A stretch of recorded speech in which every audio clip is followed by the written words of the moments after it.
뭐 종말과 관련된 내용은 사실은 뭐 오랜 그런 시간이 소요되고 또 그뿐만 아니라 특히 이제 우리가 좀 관심이 있는 것은 현재 일어나고 있는 여러 가지 세계적인 그러한 동향들 이런 것들이 또 우리가 종말의 시점에 가까이 살고 있는 우리에게 또 어떤 의미가 있는지 이런 것들을 좀 시사적인 것들과 함께 살펴봐야 되는데 뭐 그러기에는 우리가 뭐 시간도 그렇고 또 준비해야 될 그런 자료들도 많고 혹시 나중에 기회가 되면 교회 전체적으로 아마 할 기회가 있을 수도 있겠습니다.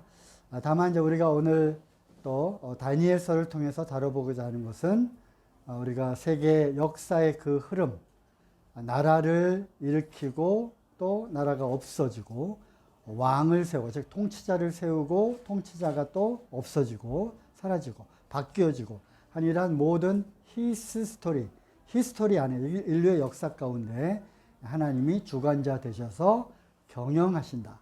우리가 경륜이라고 하는 단어가 영어로 dispensation, 또 원어로는 오이코노미아, 이코노미라고 하는 단어가 거기서 나왔다 그랬죠.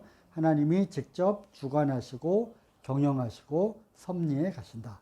그럼 우리가 인류 역사를 쭉 우리가 보건대 하나님의 통치와 이 경영은 지금 어느 시점에 와 있는가 하는 것을 아는 것이 굉장히 중요하다는 거예요.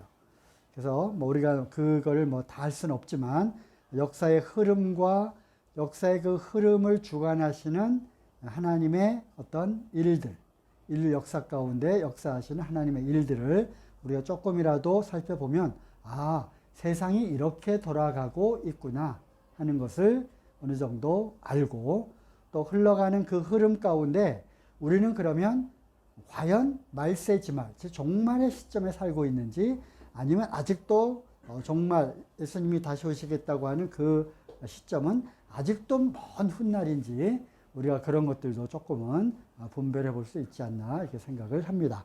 우리가 이제 세계사 시간에 이제 배우는 그런 내용들이죠. 청동기 시대, 그 다음에 철기 시대, 그리고 이제 오늘은 산업혁명의 시대로 이제 들어가는 거죠. 그랬을 때 역사적으로 즉 이스라엘의 역사 가운데 즉 성경의 역사 가운데 각각 어느 시기가 그것에 해당되는지를 이렇게 보면은 이런 것들이 역사를 기록한 역사 문헌서 그리고 성경 이것이 서로 동떨어진 두 개의 사건이 아니라 서로 인류 역사 가운데 같이 이어져 오고 있었다는 거죠. 그래서 연대기, 즉 BC 몇 년, AD 몇 년 이런 숫자의 개념도 정확하다는 거예요. 정확하다는 거예요. 우리가 예를 들면 아담이 몇 세에 누구를 낳고 몇 세까지 살고 죽었더라. 그 다음이 또 몇 세에 자녀를 낳고 몇 세까지 살았더라. 이런 그 역사와 그 나이를 쭉 이어오면은 이게 바로 역사가 되는 거죠. 그랬을 때 지난번에 우리가 세대주의적 관점에서 지금 6천년의 그러한 시간이 아담 이후로 6천년의 시간이 흘러가고 있고 어쩌면 나머지 그 1000년이 지금 기다리고 있는 그런 시점에 살고 있는 것은 아닌가 이렇게 생각을 합니다. 어쨌든 초기 청동기 시대, 아브라함 이전 시대, 그 다음에 중기 청동기 시대는 이제 족장 시대. 족장, 아브라함, 이삭, 야곱, 또 그 주변에 여러 민족들이 있었는데 그 족속을 인도하는 그러한 족장들이 있었죠. 그다음 후기 청동기 시대, 역사적으로는 BC 1550에서 1200년 출애굽 시대, 그리고 출애굽을 통해 그 이후에 가나안을 정복하는 그런 시대. 그래서 세계사에서는 전기 청동기, 초기 청동기, 중기 청동기, 후기 청동기 시대로 알려져 있지만 우리 성경에서는 족장 시대, 출애굽 시대, 가나안 정복 시대로 우리가 불려주고 있는 거죠. 철기 시대는 성경에는 사사 시대에 해당된다. 그래서 가나안을 정복하고 또 블레셋과 다윗과 막 전쟁하고 하던 그런 시대 성경에 있잖아요. 그때 바로 철을 갖고 있었던 민족이 전쟁에서 유리했겠죠. 청동기보다는. 그래서 뭐 철병거가 있었다. 또는 골리앗이 갖고 있었던 무기가 철로 된 거야. 그죠? 이스라엘의 대부분의 군인들은 다 청동기로 되어 있는 그런 무기를 갖고 있었고, 사울과 또 몇몇 사람들만 철로 된 칼과 창을 갖고 있었던 것이고, 그래서 이제 그게 청동기 시대에서 철기 시대로 이렇게 넘어가는 그런 시점이었고요. 그 다음에 세계사에서 왕국 시대, 바로 사울, 다윗, 솔로몬, 그 다음에 남과 북으로 나뉘어진 이스라엘의 역사. 그리고 그때 이제 아수르가 북이스라엘을 침공해서 북이스라엘이 멸망을 했고, 그 다음에 신흥 국가인 또 바벨론이 일어나서 남유다를 또 멸망시킨 이런 사건이 일어났죠. 요 시기가 바로 우리가 오늘 또 다루고자 하는 다니엘이 살고 있었던 그런 세대였죠. 그 다음에 페르시아 시대, 헬라 시대를 거쳐서 성경에서는 그 시대를 바벨론 포로에서 돌아오고, 그리고 학개, 스가랴, 말라기로 선지서가 끝나고 회개하라 천국이 가까웠느니라 라고 하는 세례 요한의 외침이 있기까지 약 400년의 공백기, 그 시대를 우리는 신구약 중간 역사라고 이렇게 얘기를 하죠. 그리고 신구약 중간기의 세계사에서는 이제 바벨론이 망하고 메데 바사 페르시아 시대가 열리고, 페르시아가 멸망하고 헬라 시대, 알렉산더 대왕에 의해서 헬라 시대가 열리고, 알렉산더 대왕이 짧은 나이에 죽고 나라가 분열이 되고, 그러한 시기가 바로 이제 침묵기, 신구약 중간사에 있었던 세계적인 역사예요. 그때 그 틈을 타서 이스라엘이 잠깐 독립을 선언합니다. 그래서 독립을 선언하고 등장한 왕조가 바로 마카비 시대이고, 허스몬 왕조라고 하는 그런 왕조가 여기 있죠. 허스몬 왕조가 또 잠깐 동안 열리게 되고, 예수님 당시에는 헤롯이라고 하는 헤롯 대왕이 이제 다스리고 있었던 시기가 되는 거죠. 그리고 예수님이 이제 오셨죠. 그리고 복음서와 사도행전 시대가, 그래서 교회 시대가 이제 열리게 되고, 또 세계사로 볼 때는 로마 시대가 또 번영을 하게 되죠.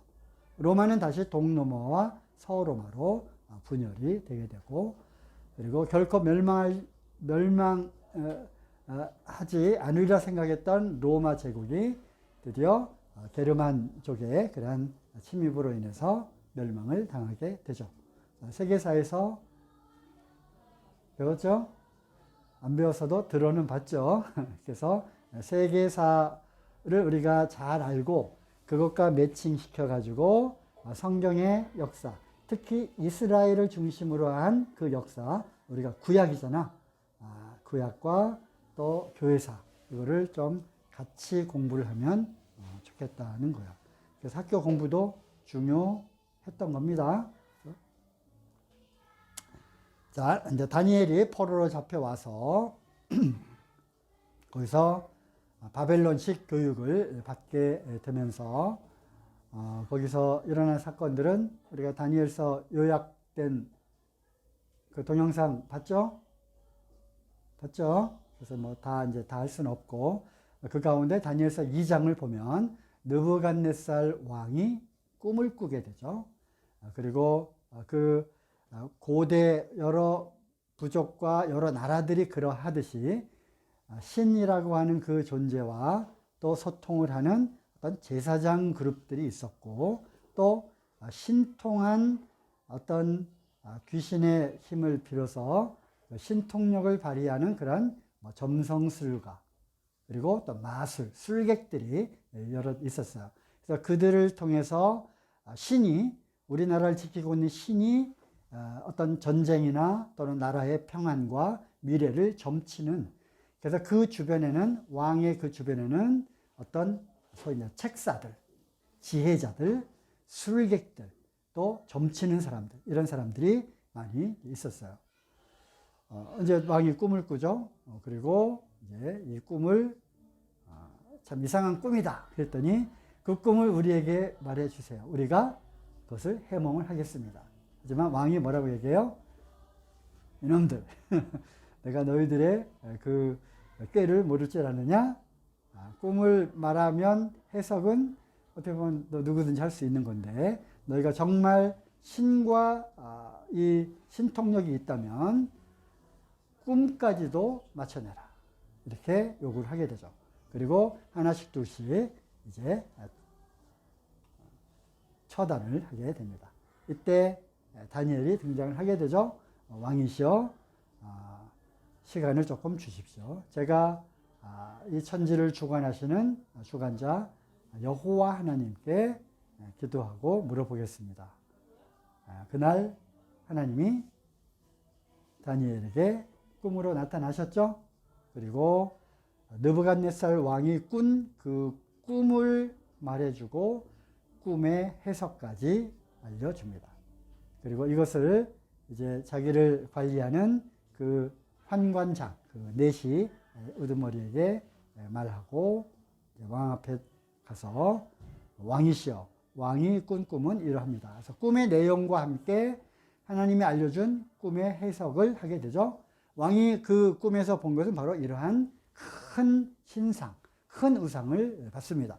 머리는 정금으로 되어 있고 또 팔과 가슴은 은으로 되어 있고 또 배와 넓적다리는 허벅지까지는 노수로 되어 있고 그 다음에 철로 된 종아리는 철로 되어 있고 발가락이 있는데 발가락은 그 철과 진흙으로 이렇게 되어 있는 10개의 발가락으로 되어 있는 이런 큰 우상을 봤습니다. 그런데 갑자기 사람의 손으로 이렇게 어디서 떠내지 않은, 옛날에 그 큰 바위산에서 돌을 캐려고 하면은 사람들이 그 돌을 썰거나 캐냈잖아요. 그러니까 사람의 손으로 이렇게 캐내지 않은 하늘로부터 온 어떤 큰 돌이 이 우상의 발을 딱 치니까 우상이 온데간데 없어지고, 그 다음에 그 돌은 돌 무더기가 되어서 가득하게 퍼져 있다는 것을 맞추고 알려주고 해몽을 하게 되죠. 어떻게 해몽을 해? 왕이시여, 왕은 그 영광이 바로 이 신상의 금처럼 왕은 그 영광을 누릴 겁니다. 왕의 제국, 즉 바벨론 제국은 영광을 누릴 것입니다. 하지만 왕의 뒤를 이어서 이제 영광은 덜 하지만 이제 바벨론이 그 다음 나라에게 이제 그 근동 지역의 패권을 넘겨주게 되고, 또 이 은혜로 비유됐던 이 나라가 망하고 그 다음 노스로 만든 배와 넓적다리에 해당되는 이 나라가 이제 등장을 하게 될 것이고 하면서 쭉쭉쭉 이야기를 하게 되죠. 그죠? 그래서 이제 사람들이 그 역사를 주관하시는 그 하나님을 알게 되고, 그 시대 이후로 다니엘이 해석한 이 세상 나라가 어떻게 돌아갈 것인가에 대해서 알려지게 되었죠. 그죠? 그래서 이제 다니엘의 이러한 해석, 또 하나님이 다니엘을 통해서 알려준 인류의 어떤 역사, 이것을 우리가 다니엘서를 통해서 언제 이런 일들이 어떻게 일어날 것인가를 이제 쭉 세계사와 함께 우리가 보게 되는 거죠. 자, 금은 바벨론이고요. 바벨론이 멸망을 하고 일단 지도와 함께 조금 더 살펴볼 텐데, 바벨론 느부갓네살 왕과 그리고 그 밑에 보면은 벨사살 왕이 또 나와요. 벨사살 왕. 그때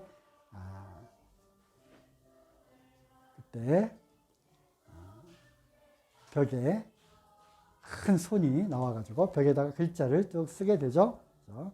그 글자에 이제 비밀이 담겨 있었고, 그래서 그날 밤 바벨론은 침략을 받게 됩니다. 메데 페르시아, 메데 바사 연합국에 의해서 공격을 받게 되고 바벨론이 망합니다. 그리고 세워진 나라가 바로 페르시아 제국이에요. 페르시아, 오늘날의 이란. 이란이 페르시아잖아요. 옛날에.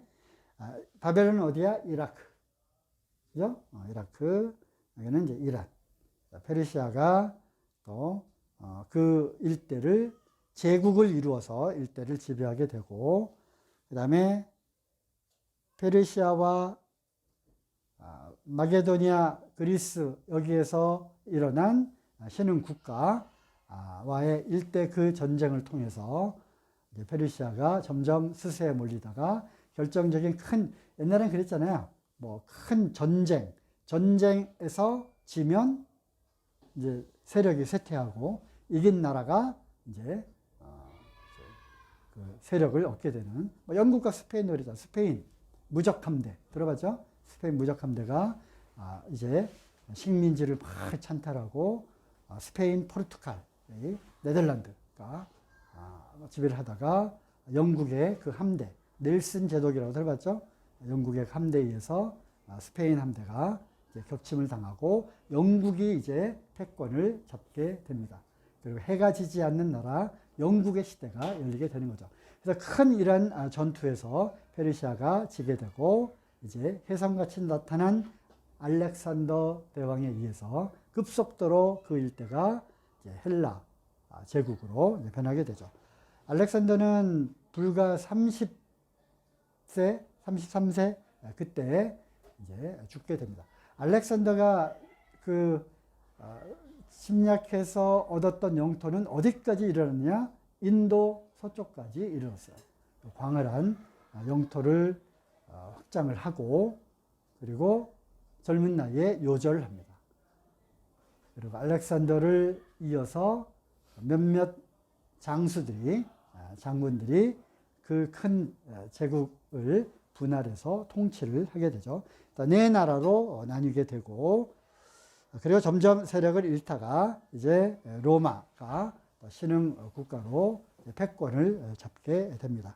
그리고 이 신상의 그 예언대로 이 당시 느부갓네살이 꿈을 꿀 때는 먼 미래의 사건이었죠. 이때 로마는 다시 로마를 중심으로 한 서로마, 그리고 비잔티움 또는 콘스탄티노플이라고 불리우는 터키에 있는, 그렇죠? 거기가 또 동로마로 해서 이렇게 나뉘어지게 되죠. 그러니까 종아리가 이렇게 나뉘어지게 되는 거잖아요. 그리고 이 세월은 굉장히 이제 긴 세월을 흐르게 됩니다. 즉 그리스 로마 시대로 알려지는 서구 문화가, 그 뿌리가 그리스 로마잖아, 그죠? 헬라 로마의 그런 문명, 또 그 후손들에 의해서 지금 유럽 또는 미국의 그런 역사가 쭉 진행이 되고 있는 거죠.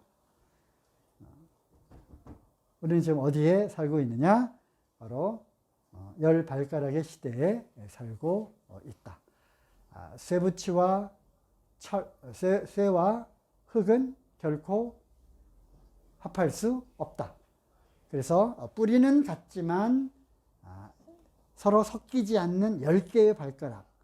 이것이 무엇을 의미하는가? 많은 이제 성경학자들이 연구를 해왔겠죠. 그래서 어쩌면 이것이 유럽 공동체 EU, 유럽이란 나라가 이 뿌리가 여기잖아, 그죠? 뿌리가 여기잖아. 뿌리는 같고, 하지만 결코 이 합할 수 없는. 하지만 지금 하나잖아.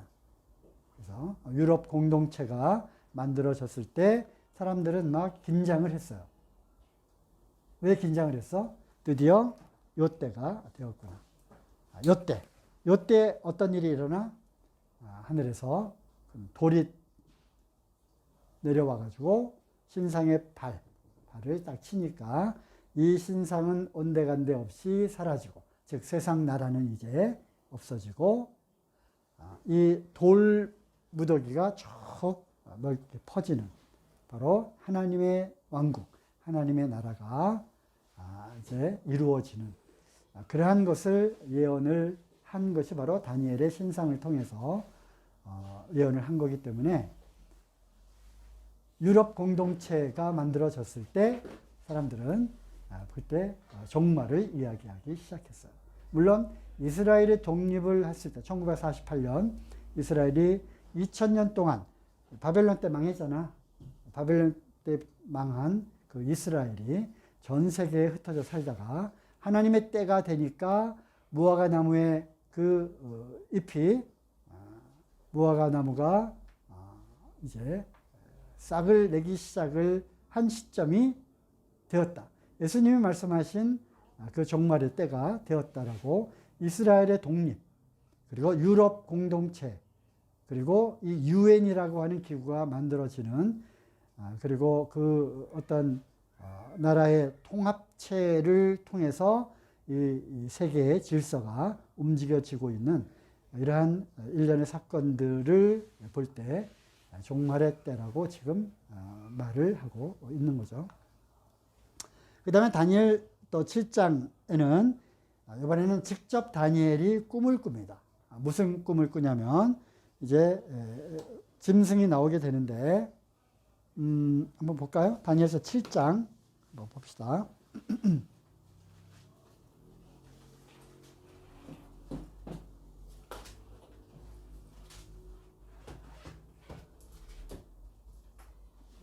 자, 7장 한번 쭉 읽어가면서 또 뭐 이야기를 좀 해볼게요. 바벨론 왕 벨사살 원년에 다니엘이 그 침상에서 꿈을 꾸며 그 뇌 속으로 이상을 받고 그 꿈을 기록하며 그 일의 대략을 진술하니라. 다니엘이 진술하여 가르. 다니엘이 직접 꿈을 꾼 거죠. 내가 밤에 이상을 보았는데 하늘에 네 바람이 큰 바다로 몰려오더니 큰 짐승 넷이 바다에서 나왔는데 그 모양이 각각 다르니 짐승 네 종류의 짐승을 이제 꿈을 꿉니다. 그런데 그들이 어디에서 나와요? 바다에서 나오는데 우리가 다음에 이제 계시록을 살펴볼 텐데 이 바다는 모든 민족을 뜻하는 거예요. 모든 나라, 이 전 세계. 그래서 이제 짐승 넷이 나오는데 첫째 짐승은 사자와 같은데 독수리의 날개가 있고 내가 볼 때 사이에 그 날개가 뽑혔고 또 땅에 들려서 사람처럼 두 발로 서게 함을 입었으며 또 사람의 마음을 받았으며 다른 짐승 곧 둘째는 곰과 같은데 그것이 몸 한편을 들었고 그 입에 잇사이는 새 갈빗대가 물렸는데 그에게 말하는 자가 있어 이르기를 많은 고기를 먹으라 하였으며 두 번째 짐승은 새 갈빗대를 입에 문 곰이야. 6절에 그 후에 내가 또 본즉 다른 짐승과 표범과 같은 것이 있는데 그 등에는 새의 날개 넷이 있고 또 그 짐승에게 또 머리 넷이 있으며 또 권세를 받았다. 그래서 이제 세 번째 짐승은 표범이야. 그런데 희한한 것은 새의 날개를 갖고 또 표범의 머리가 4개야. 내가 밤 이상 가운데 그 다음에 본 넷째 짐승은 네 번째 짐승은 지금까지 본 일이 없는 아주 무섭고 사나운 짐승이에요. 또 극히 강하며 또 큰 철이가 있어서 먹고 부서뜨리고 그 나머지를 발로 밟았으며 이 짐승은 전에 모든 짐승과 다르고 또 10뿔이 있으므로 근데 이 짐승은 아주 흉폭하고 강한데 뿔이 10개가 있대요.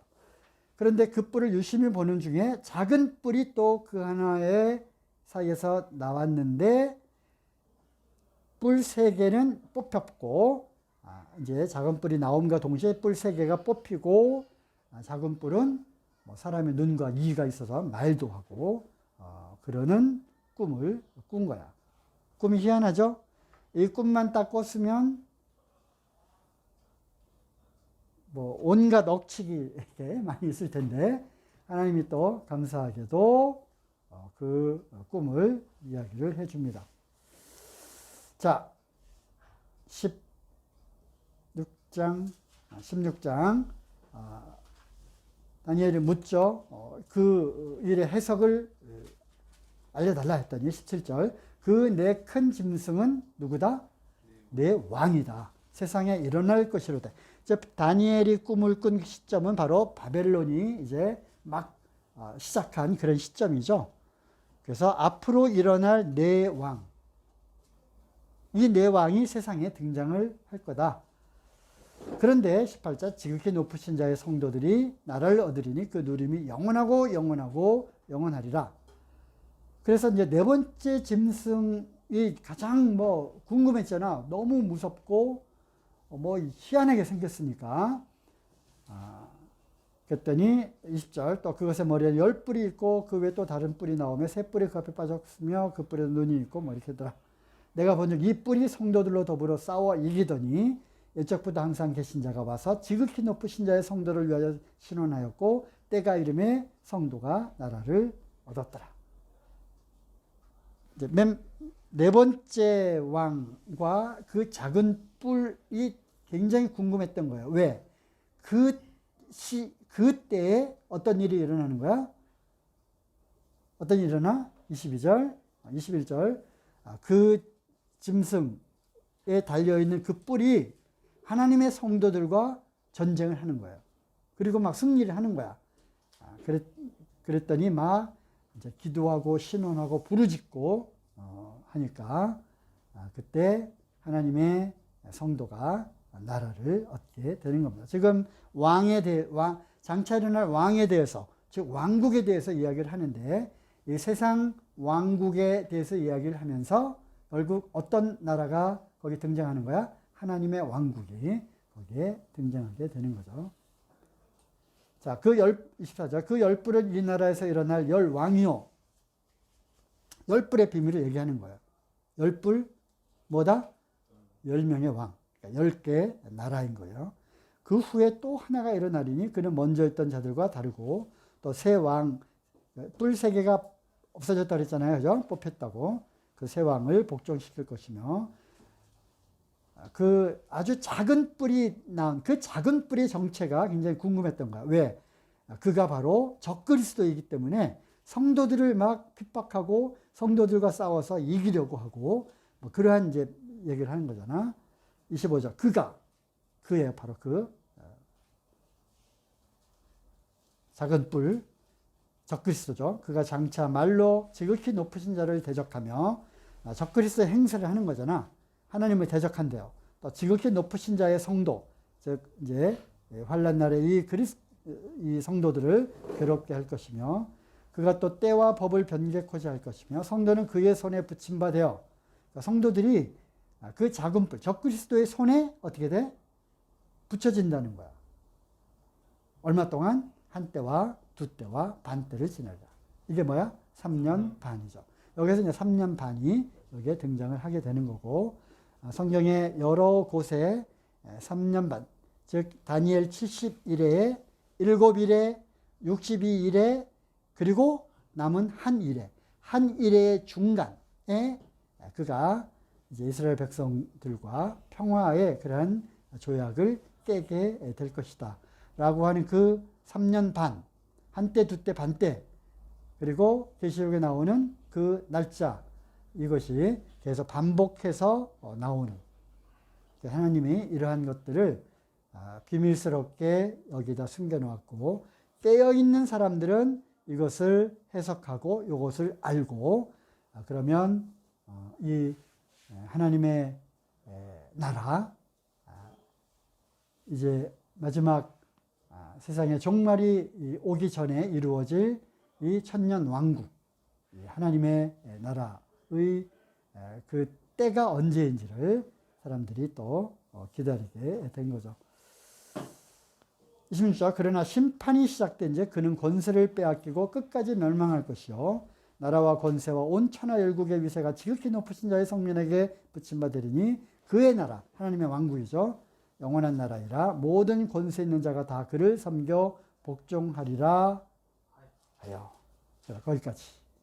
그래서 어떤 사람은 그래서 요 다니엘 신상, 여기에 나와 있는 신상을 통해서 느부갓네살 왕을 통해서 장차 일어날 왕과 나라들, 그리고 예수님의 다시 오시는 하나님의 왕국이 세워지는 요 이야기, 그리고 요거는 다니엘을 통해서 직접 다니엘이 꾼 꿈이죠. 이번에는 짐승, 네 종류의 짐승을 통해서 장차 일어날 네 왕에 대한 이야기.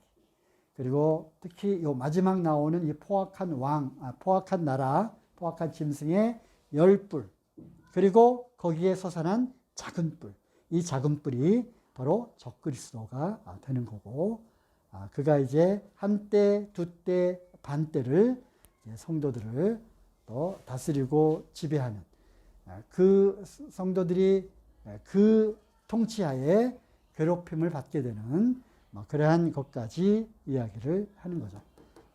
그 사람들이 그게 언제냐? 이것이 예수님의 초림 때 이루어진 것이다라고 말하는 사람들이 또 있어요. 그래서 이제 예수님이 이 땅에 오심으로 영적으로 하나님의 나라가 선포가 되었잖아. 그죠? 하나님의 나라가 선포가 되었어요. 그래서 이것은 초림 때의 일이다. 하지만 이거는 실질적인 세상 나라, 그리고 이거는 영적인 나라, 그거는 아니다. 그죠? 지금 하나님의 나라가 선포되고 확장되고 있지만 이 땅에 하나님의 왕국이 지금 나타난 것은 아니잖아. 세상 나라처럼. 그래서 이거는 이제 재림의 때를 나타낸 것이다. 그렇다면 동일하게 바로 이 작은 뿔, 이거는 장차 나타날 적그리스도의 어떤 모형이 아닌가, 이렇게 해석을 하는 거죠. 재미없나? 좋네. 다니엘 8장을 또 봐봐요. 나 다니엘에게 처음에 나타난 이후에 벨사살 왕 3년에 다시 이상이 나타나니라. 꿈을 꿨는데, 비전을 봤는데, 3절, 내가 눈을 들어 본즉 강가에 두 뿔 가진 수양이 섰는데 그 두 뿔이 다 길어도 한 뿔은 다른 뿔보다 길었고 그 긴 것은 나중에 난 것이더라. 잘 봐봐요. 내가 본즉 그 수양이 서북남을 향하여 들이받으나 그것을 당할 짐승이 하나도 없고 그 손에서 능히 구할 리가 절대로 없으므로 그것이 임의로 행하고 스스로 강대하더라. 그러니까 한 양을 꿈을 꾼 거야. 그죠? 그런데 5절, 내가 생각할 때 한 수염소가 서편에서부터 와서 온 지면에 두루 다니되 땅에 닿지 아니하며 아주 날쌔게 다닌다는 거죠. 그 염소 두 눈 사이에는 현저한 뿔이 있더라. 그것이 두 뿔 가진 수양 곧 내가 본 바 강가에서도 양에게로 나아가되 분노한 힘으로 그것에게로 달려가니 내가 본즉 그것이 수양에게로 가까이 나아가서는 더욱 성을 내어 그 수양을 쳐서 그 두 뿔을 꺾으나 수양에게는 그것을 대적할 힘이 없으므로 그것이 수양을 땅에 엎드려뜨리고 짓밟았으나 능히 수양을 그 손에서 벗어나게 할 리가 없었더라. 양과 염소의 꿈을 꾼 거야. 양과 염소의 꿈. 양은 누구고 염소는 누구지? 이 당시에는 알 수가 없었잖아. 그죠? 그래서 하나님이 다니엘에게 또 장차 나타날 왕, 그리고 그 왕을 통해서 이루어질 나라, 제국을 보여준 거죠. 그러면 수양은 누구며 어떤 나라이고, 염소는 어떤 나라이고 누구이길래 아무도 대적할 자가 없었던 그 양을 그냥 재빠르게 와가지고 무찌르고, 그 다음에 8절, 수염소가 스스로 힘이 강대하여 가더니 강성할 그때에 큰 뿔이 꺾이고 그 대신에 현저한 뿔 넷이 하늘 사방을 향하여 났더라.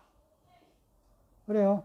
그 뿔이 수염소가 양을 쓰러뜨렸어요. 하지만 그 양의 뿔이 꺾이고 큰 뿔 하나가 꺾이고 뿔 넷이나 4개의 뿔이 거기서 나는 거야. 이것도 희한하잖아. 하지만 역사는 그거를 증명을 하는 거죠. 바로 이 수염소가 누구야? 수염소가 누구야? 응? 성경을 안 보네. 자, 다니엘 8장 20절.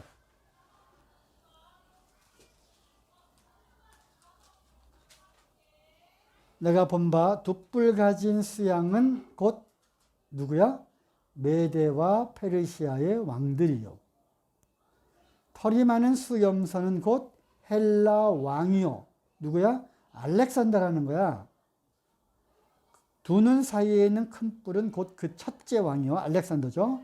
이 뿔이 꺾이고 알렉산더가 죽었어요. 그리고 그 대신에 네 뿔이 났은 즉, 그러니까 뭐야? 네 개의 나라로 나뉜 거예요. 그 나라 가운데서 네 나라가 일어나되 그 권세만 못하리라. 그래서 장황하게 얘기를 했잖아. 결국 세 개의 어떤 비유, 신상을 통해서 또 네 짐승을 통해서 또 양과 염소와 거기에 난 그 뿔들을 통해 가지고 하나님은 뭘 보여주신 거야? 뭘 보여주신 거야?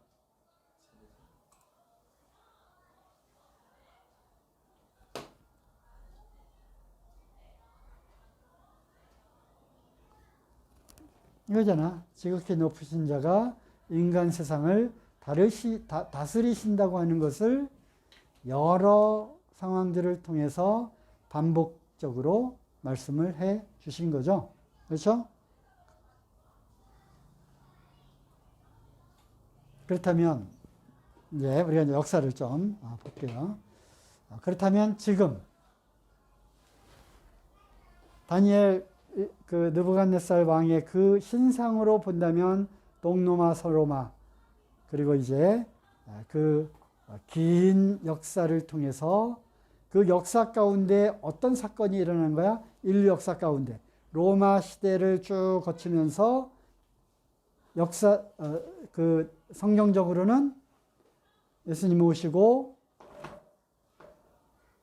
죽으시고 부활하시고 성령님이 오시고 교회가 탄생하면서 이제 교회 시대가 쭉 열리고 또 뭐야? 교회 시대가 쭉 열리면서 선지자들에게는 감추었지만 우리는 알고 있는 거죠. 유대인들이 거절한 그 복음이 이방 땅끝까지 이르러 증인이 되어서 하나님의 뭐가 세워지는 시기야? 교회가 세워지는 시기인 거야. 교회가 세워져. 이 교회가 완성이 되면 어떻게? 이제 하늘로 올라가겠죠? 하늘로 올라가고 이 세상 나라는 어떻게 되지? 하나님의 심판을 받게 되는 거죠. 바로 이 마지막 때 예수님이 다시 재림하시면서 모든 이 세상 나라는 이제 다 심판 가운데로 들어가고 무엇이 이 땅에 이루어지는 거야? 하나님의 왕국이 이루어지게 되는 거죠.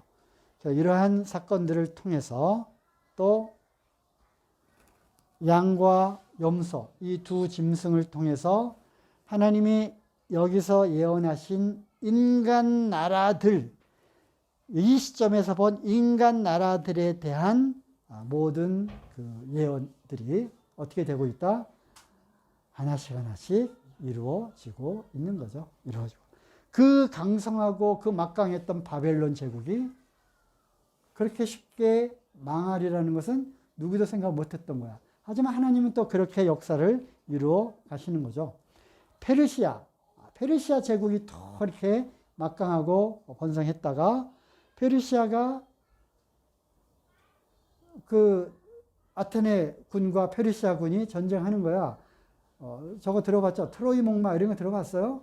바로 그 해전, 전쟁을 통해 가지고 그 막강했던 페르시아가 그리고 300 있잖아. 다 그런 영화들이 거기서 이제 스파르타, 그지? 스파르타 제국과 전쟁을 하고 페르시아가 질 줄은 아무도 모르는 거죠. 거기에 혜성같이 등장한 알렉산더가 세계 지도를 보면 그리스 땅에서 일어난 거야. 에게해를 중심으로. 그리고 바다를 건너 터키로 진격하고 터키를 통해서 또 중동 그리고 어디까지 무슨 크스탄 지금은 무슨 스탄 거쳐서 인도 접경까지 세력을 넓힌 거야. 무려 몇 년 동안? 30년 동안. 쭉 물밀듯이. 그런데 그 현저한 큰 뿔이 꺾였다는 거야. 꺾였어요. 첫째 왕 꺾이고 네 뿔이 났다는 거지. 하나님이 그걸 보여준 거야. 네 장수들에 의해서 나라가 분할 통치를 하게 된 거죠. 여기까지 이제 이야기를 하신 거죠. 하지만 우리는 이제 이 이후도 알고 있는 거지. 로마 시대를 거쳐서 그 뿌리는 같죠. 다 지금 로마잖아. 모든 라틴어가 어원이 돼가지고 뭐 영어, 프랑스어, 독일어, 무슨 이태리어 크게 나온 거잖아요. 사람들은 필시 이 나라는 지금 막강한 세력을 붙잡고 있는 나토, 나토 유럽, 그리고 미국도 유럽의 뿌리잖아, 그죠? 그래서 주로 이제 서방 세계들과 그들로 이루어진 연합국. 하지만 결코 하나로 섞일 수 없는. 독일과 프랑스 전쟁했잖아, 그죠? 하나로 섞일 수 없어요. 영국과 프랑스 하나로 안 섞일 수가 없어. 지금도 계속 그런 것들이 남아 있어요. 하지만 뿌리는 같은 거지.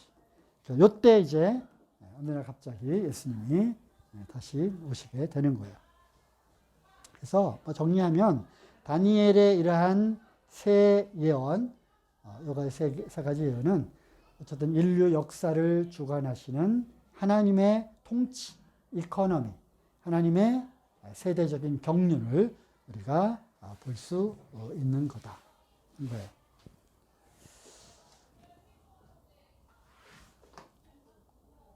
자, 신바벨론, 이제 아수르 왕국이 북이스라엘을 침략을 했고요.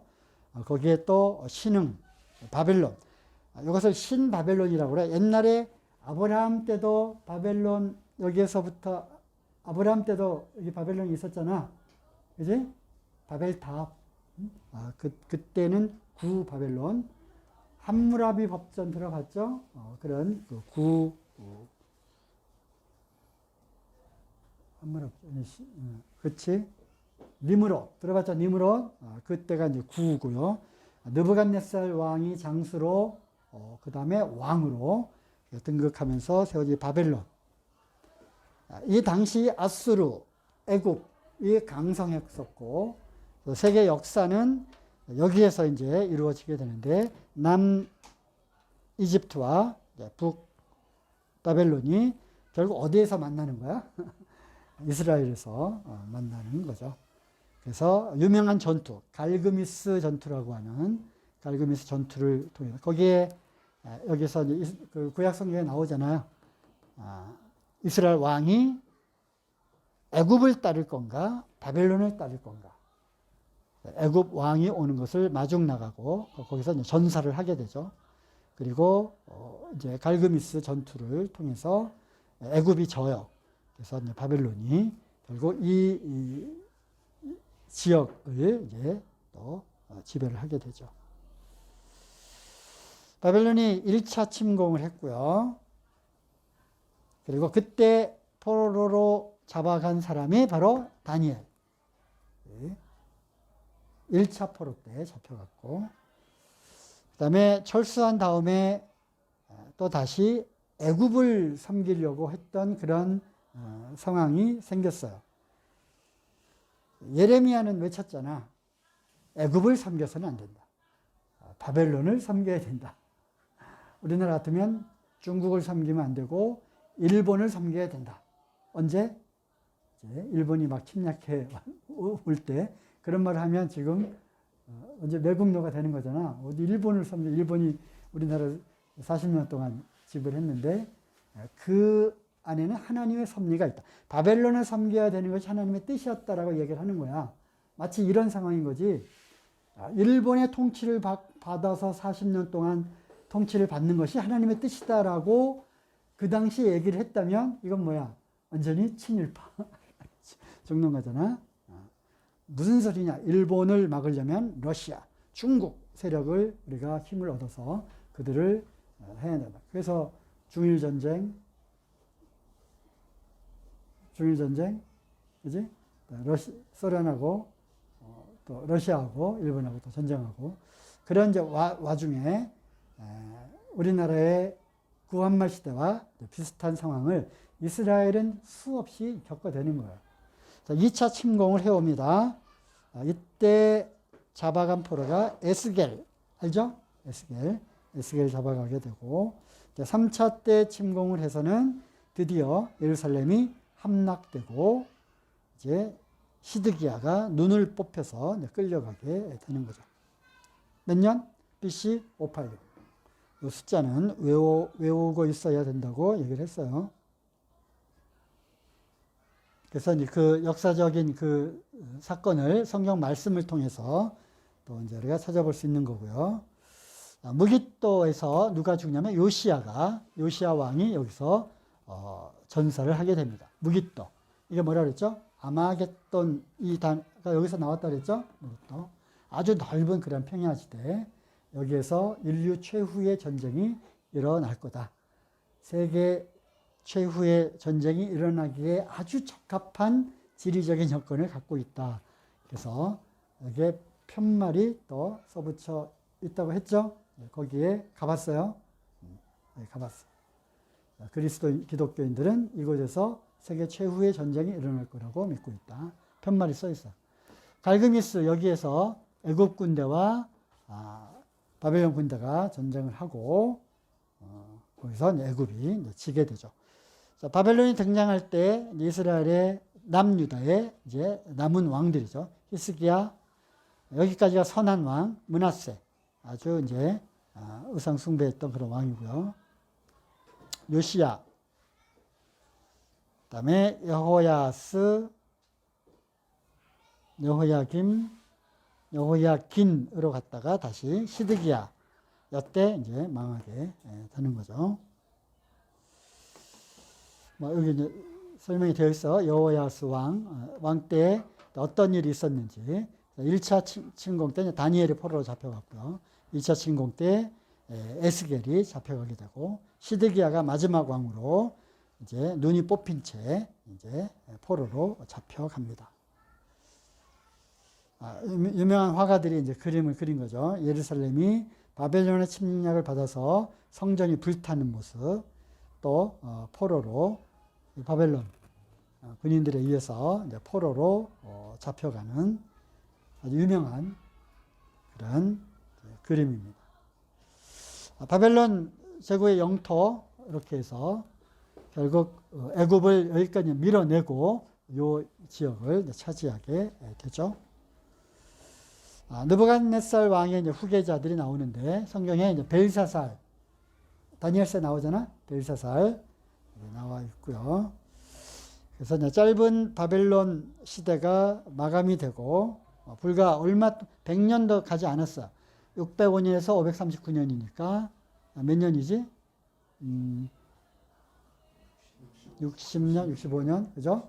그래서 신상의 그 머리 짧잖아, 그죠? 머리에 해당되는 그거였지만 금처럼 아주 화려한. 그래서 바벨론 문화는 아주 문화의 꽃을 피웠던 시기예요. 그래서 이 바벨론의 그러한 문화, 물론 이제 종교적으로는 이방신을 섬기는 그러한 문화잖아. 이 바벨론 문화가 이제 퍼져 나가게 된 거죠. 어디까지?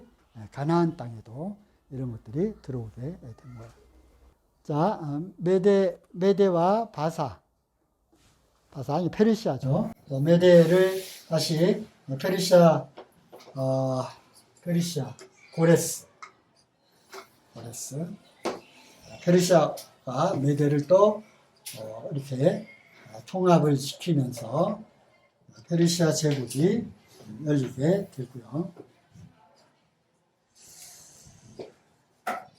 당시에는 이제 애굽, 리디아, 메대, 바벨론 이렇게 있었고, 바사는 메대의 한 속국이었고, 그래서 고레스 왕에 의해서 메대가 정복되고 리디아 정복되고 바벨론 정복되고 해서 한 지방의 그 어떤 그 귀족이었던 그 고레스 장군에 의해서 결국 제국이 이루어지는 그러한 역사가 있었습니다. 그림을 보면 이제 이 페르시아 제국이 점점 유럽 쪽으로, 지중해 쪽으로 넘어가다가 여기에서 충돌을 하게 되죠. 어떤 것과 충돌해요? 그리스, 아테네, 마게도냐, 아테네 문명과 이제 부딪히게 되는데, 이렇게 여기까지 이렇게 지배를 하게 되죠. 그렇죠? 그다음에 이제 그리스 여기와 이제 어떻게 한판 뜨게 되는 거지. 이거는 이제 북왕국 망하고 남유다의 그 선지자들, 그다음에 아까 얘기한 대로 다니엘, 에스겔 잡혀가고, 선지서로 하면은 이제 포로 시대 그리고 이후에 학개, 스가랴, 말라기, 그래서 끝나게 되고, 요 구약에 나오는 요 시기가 세계사의 어떤 시점이냐면 바벨론 시대가 멸망하면서 바벨론 시대가 열리고, 그 다음에 마지막 선지자들이 활동했던 바벨론이 멸망하고 페르시아 시대가 열리게 된 거죠. 그리고 침묵기가 되면서 헬라, 로마 시대가 이제 이어지게 되는 거죠. 자, 페르시아 고레스 왕, 성경에 나오는 그런 이제 인물은, 왕은 이제 빨간걸 했어요. 다리오 왕, 다리오 원년에 이제 포로들이 또 귀환해서 성전을 재건하라고 하는 그런 이제 특혜를 얻게 되고요. 아닥사스다 왕은 어디에 나오죠? 아닥사스다,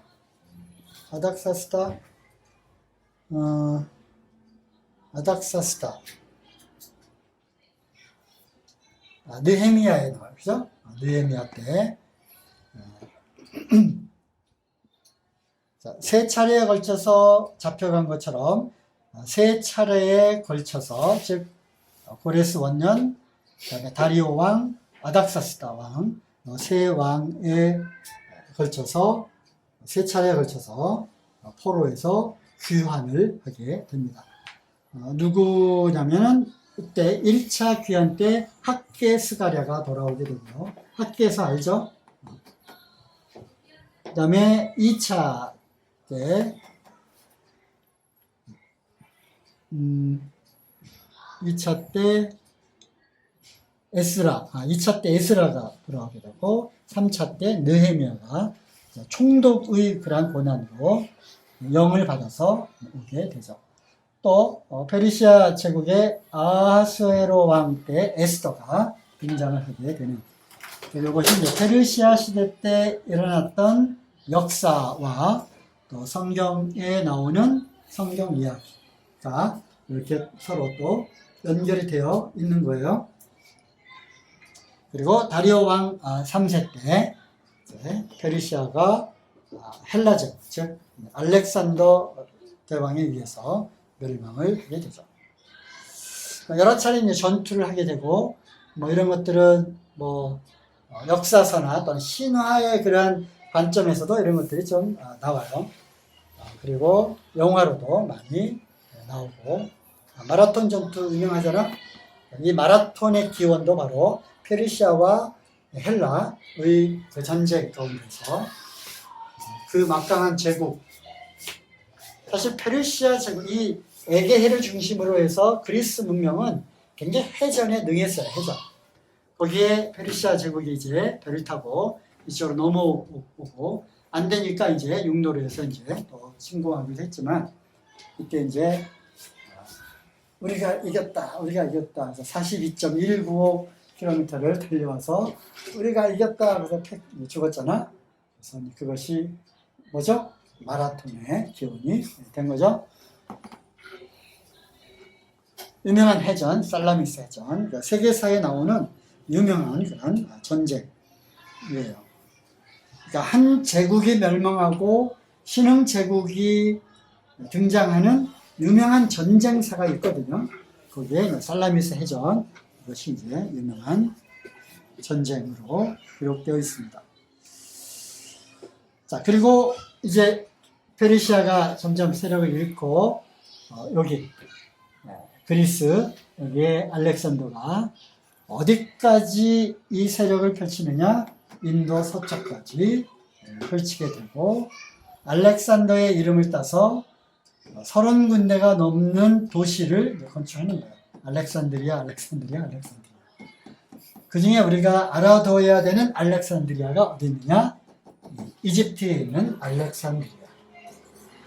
알렉산드리아를 기억을 해 놓으세요. 이거 이 알렉산드리아는 이 당시 유명한 그 도시가 이제 그 로마, 예루살렘, 안디옥, 알렉산드리아 이러한 나라는 정말 그 중심 무역과 문화의 중심지였어요. 알렉산더는 자기의 이름을 딴 도시를 만들었을 뿐만 아니라 도서관을, 문화를 또 많이 이렇게 터뜨리고 장려를 했거든요. 그래서 알렉산더가 짧은 세월을 살고 죽었음에도 불구하고 헬라 문화는 서양 문화의 큰 축을 이루고 있는 거예요. 서양 문화를 이루고 있는 두 개의 큰 축은 뭐냐? 헬레니즘과 헤브라이즘. 헬레니즘 말이 헬라 문화예요.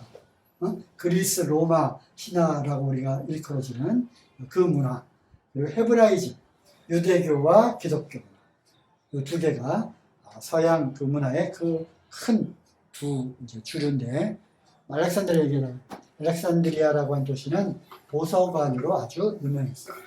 그리고 모든 그런 학자들이 모여들었어. 거기에서 성경도 번역을 하게 됩니다. 물론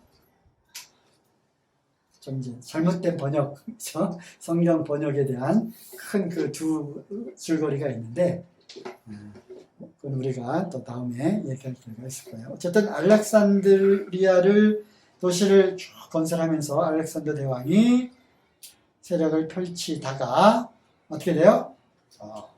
이제 젊은 나이에 일찍 죽게 됩니다. 그리고서 그 장수들에 의해서 제국이 분열이 되는데, 하나 유명한 이제 큰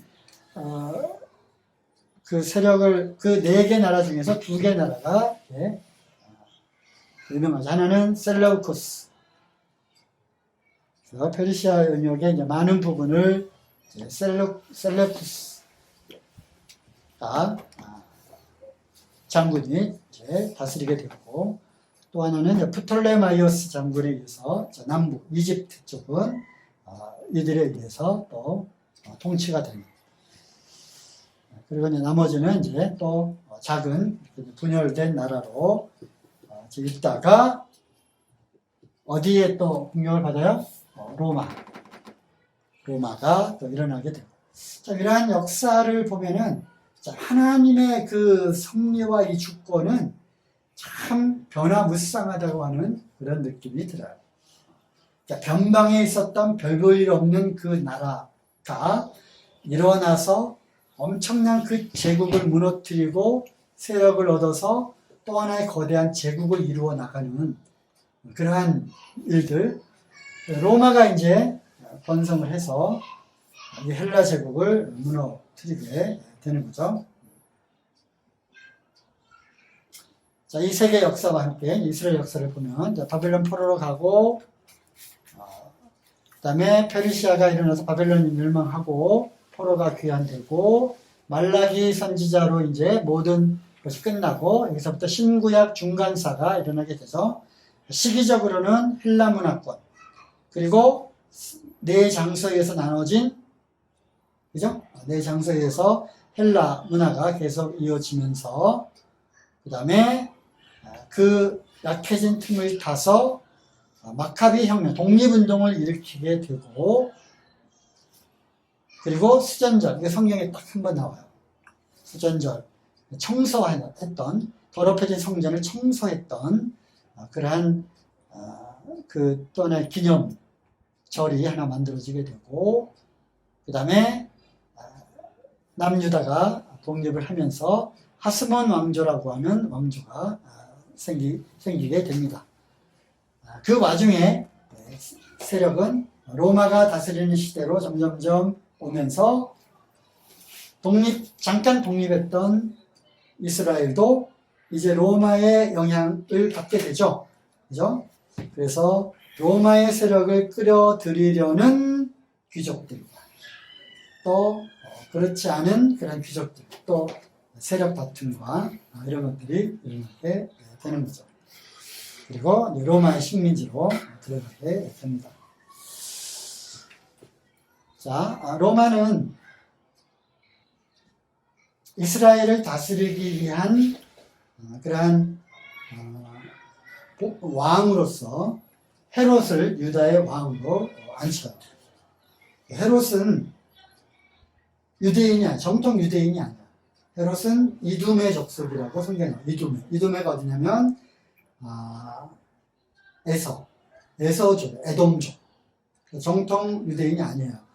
그래서 이제 전략적인 거죠. 그리고 이 가문이, 헤롯 가문이 로마하고 굉장히 로마의 권력을 힘입어서 세력을 넓히고자 하는 친로마주의. 우리나라 같으면 친일, 친중, 친미 이렇게 되잖아. 응? 그런 것처럼 친로마.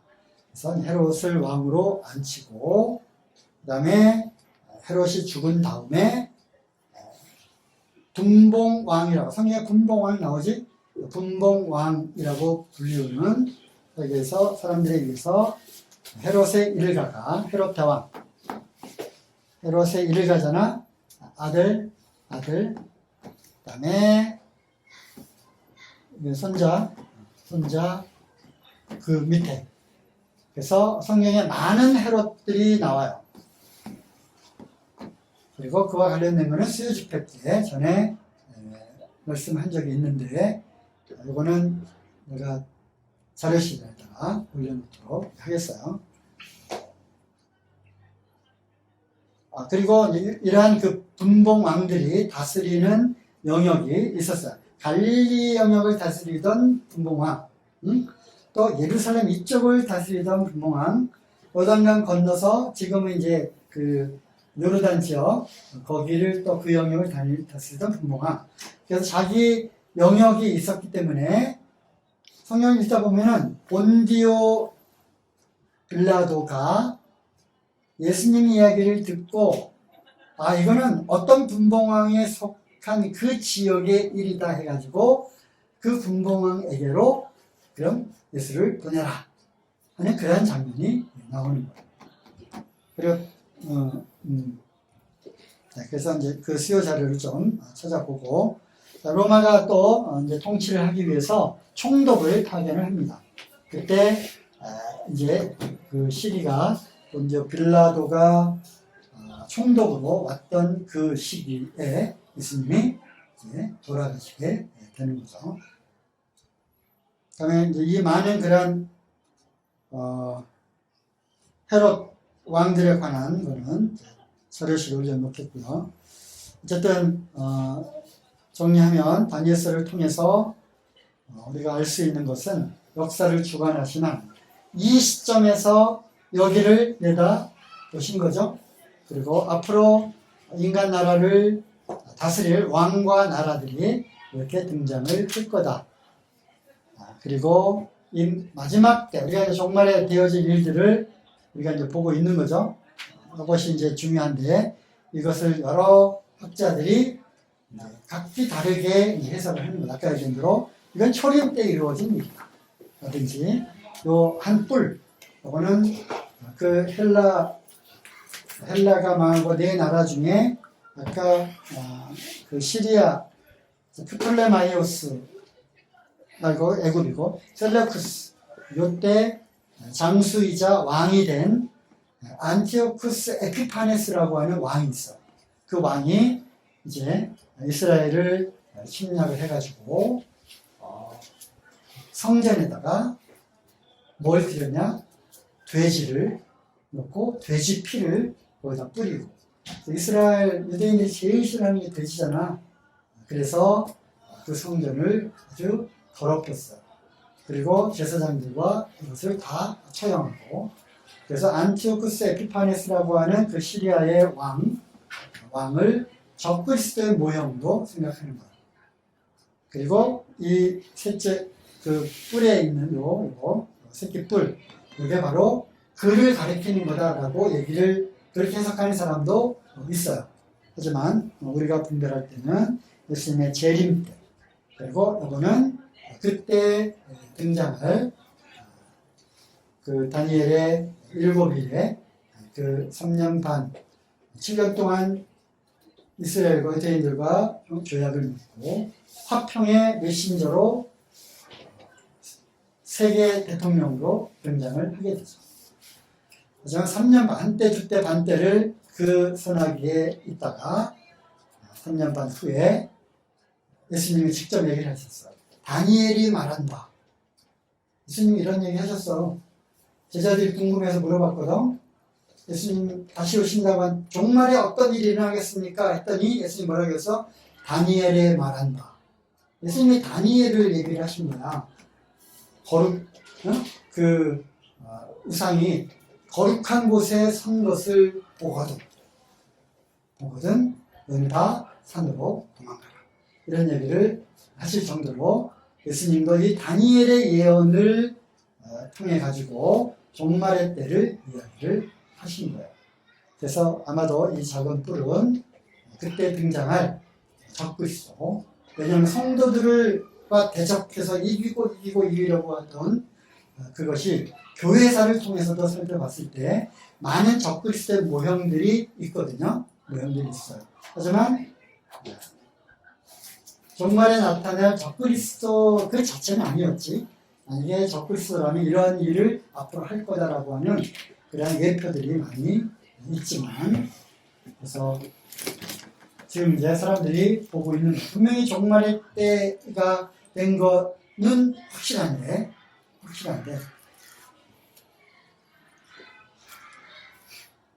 누구냐?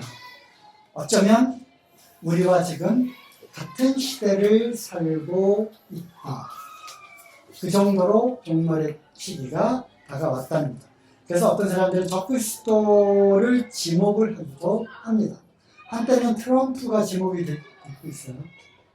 그리고 지금 유력한 후보자 프랑스의 마크롱, 그다음에 영국의 그 황실의 그 왕자 중에 이런 사람들이 적그리스도의 어떤 후보자로 보고 있어요. 교황을 옛날부터 지목을 많이 해왔는데, 교황은 적그리스도라기보다는 계시록에 나오는 그 음료. 그런 얘기는 또 계시록에서 다음에 하도록 하겠습니다. 자, 마지막, 다니엘의 마지막 봅시다. 다니엘 9장이 마지막인데,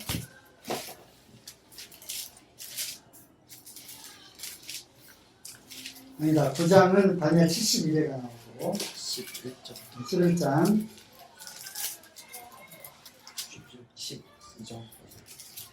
12장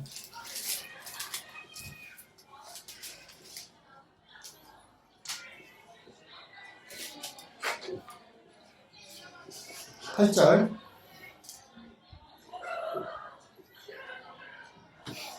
자, 7절에도 보면은 한때, 두때, 반때 이야기가 다시 반복해서 나오고 8절에 내가 듣고도 깨닫지 못한지라 내가 가로되 내 주여 이 모든 일의 결국이 어떠하겠었나이까 마지막이 어떻게 됩니까? 라고 궁금해서 물어보니까 그 다니엘과 갈제다 이 말은 마지막 때까지 간수하고 봉함하라.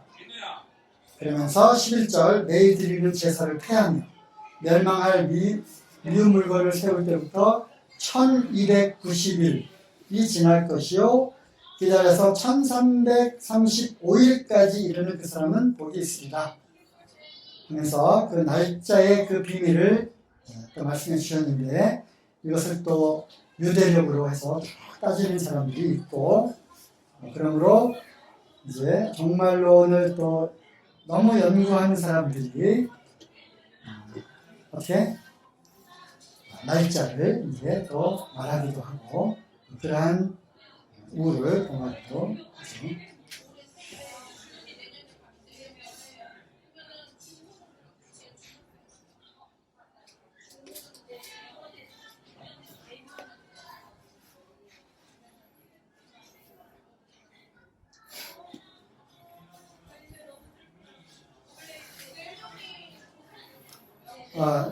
여기 찾았다. 4절, 12장 4절.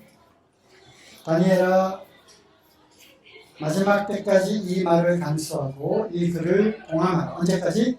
마지막 때까지. 그래서 분명히 다니엘이 말한 것은 예수님이 초림 오심으로 끝난 게 결코 아니다라고 하는 힌트를 얻을 수 있고 분명히 이 마지막 때를 다니엘이 본 거예요. 그래서 이거를 봉합하라. 많은 사람이 빨리 왕래하며 지식이 더하리라. 그래서 예수님 당시에는 마차 타고 다녔잖아. 말 타고 다니고. 지금 사람들이 어떻게 빨리 왕래해? KTX 타고 부산 하루에 하잖아. 로켓이 개발이 되고 그 다음에 자율주행차까지 나오고 지식이 더하니까 얼마만큼 지식이 더해져?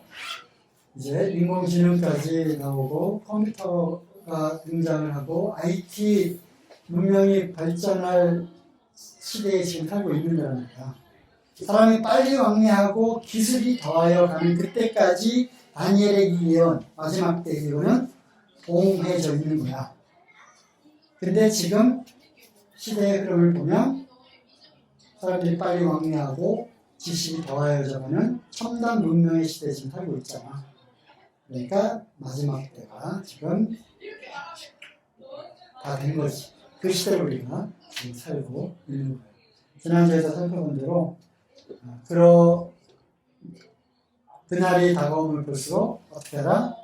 깨어 근신하고 주님이 다시 오심을 우리가 간절히 사모하고 거룩한 행실, 거룩함과 정결함으로 그날이 다가옴을 바라보는 것이죠.